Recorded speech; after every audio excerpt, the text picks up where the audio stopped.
Good morning, noon, and night. Thank you for joining me for another episode of Just Tosh. If you've been coming along for the journey, we are discussing the self confidence rebuilding, and I affectionately call it I'm working on my road. Yes, I just love saying it. It gives me all of the feels. So I want to let you in on the next part of my journey. So this past week I turned 48. Happy birthday to me. Okay. So back to your regular scheduled programming. So with that said, I had a wonderful birthday. Took a road trip and we went to my bonus daughter's college graduation. She did an amazing job. And then we came back home and my children surprised me.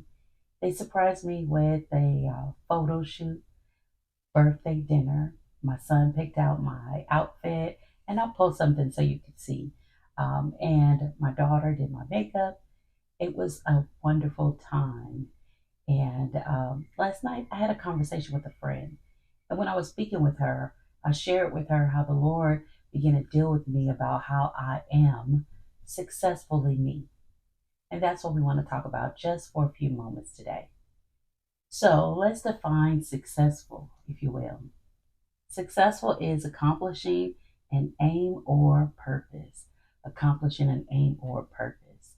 And if you, like me, have been on a journey regarding your self esteem, no matter where you are at in your personal life, you may understand or relate to this point right here. Coming up, my life had many highs, and I don't like to call them lows. I like to say lessons. So many highs and lessons.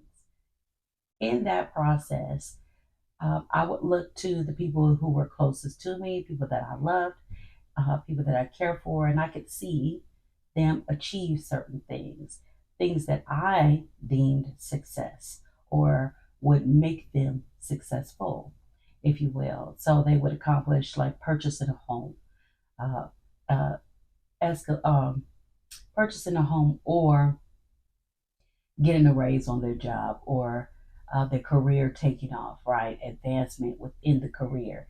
Perhaps they got married, stayed married, happy in the marriage, and then maybe they purchased a car, maybe they purchased several cars, right?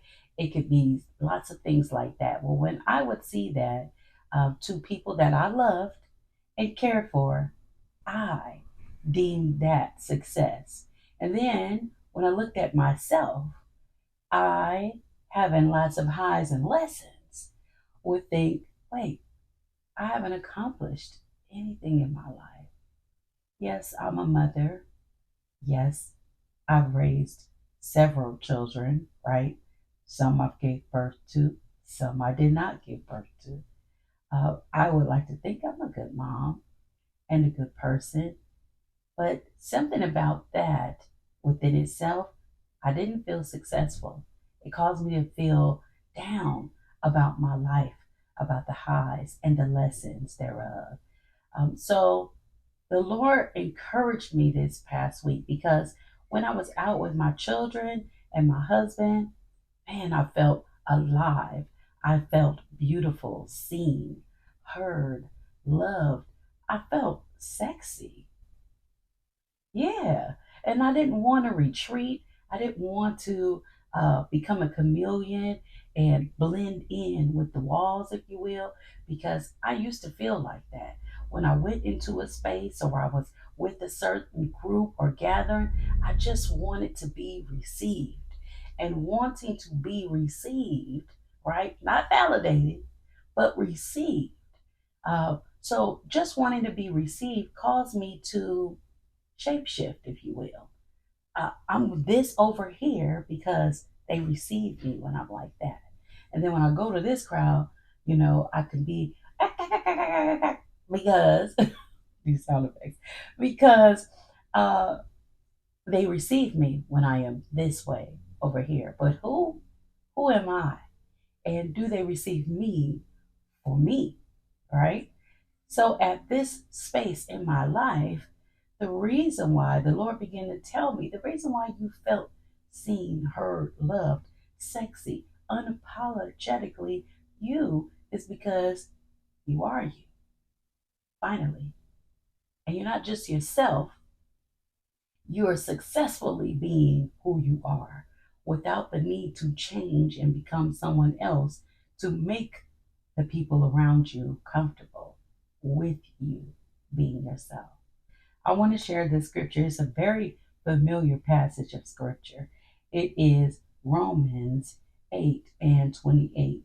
The Amplified Version reads like this: And we know with great confidence that God, who is deeply concerned about us, causes all things to work together as a plan. For good for those who love God, to those who are called according to his plan and purpose. According to his plan. I had to say that again. And purpose. Now, the definition, as we previously read, with success, right? That definition is talking about accomplishing an aim or purpose. So the Lord encouraged me to let me know at this place. Oh, I got loud, lets me know I'm excited. At this space that I am in my life, that He is allowing me to accomplish what? His purpose for my life. If the Lord moves on me, I'm no longer afraid to say what I hear from Him, to reach out and contact, because He deals with me with encouragement, right? And so He will tell me a thing, and it could be totally left field for me, right? But I'm no longer hesitant when He tells me a thing. I trust His voice in my life. I trust that sound that I hear in my ear. I know when the Lord is speaking to me, and therefore it causes me to move with this confidence, like Romans 8:28 says. And I can do that because things are happening according to His plan, because He always had one. If you are coming along on this journey with rebuilding your self confidence, I want you to recognize that the Lord, no matter what your life has had happen, the highs and the lessons. For me, it was me having children in my early 20s. I had a few children, out of wedlock. I got married because of the first time I got married, because I was widowed. First time I got married because I wanted to be right for the people. I wanted to be right for the people more than God, more than the person who had divine purpose for me. I didn't seek His voice. I wasn't sure that He was leading me and directing me, and He was even still then. I refused to listen to Him and His guidance. But the moment that I started doing that, according to Romans 8:28, He started causing everything, the highs and the lessons, to work for who? Me, Natasha's good. And today, I was going to say I stand. Today I stand before you. Today I sit before you, confident in me, right? Successfully me. I don't have to have what anyone else has in their life. I have what God desires for me to have. And I am successful in the fact that I don't have to be anyone else to be loved. I'm already loved. I'm already received. I love myself. And so today is a new day. If you're on this journey with me, I hope you're encouraged. I hope that you start to believe again. Look around. If you've been living life as a chameleon, you don't have to blend in anymore. It is more than okay to stand out.